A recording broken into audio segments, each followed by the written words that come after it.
mablaaw ken ninyo, Jesus ating maot jay Belen.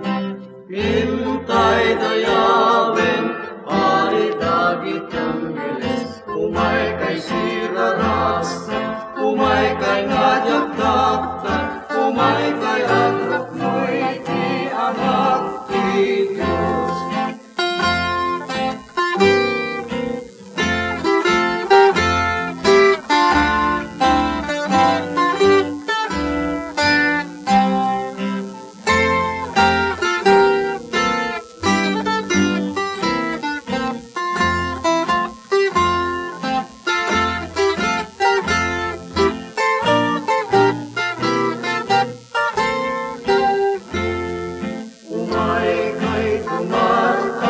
Hintay tumablaaw ken ninyo, Jesus ating maot jay Belen.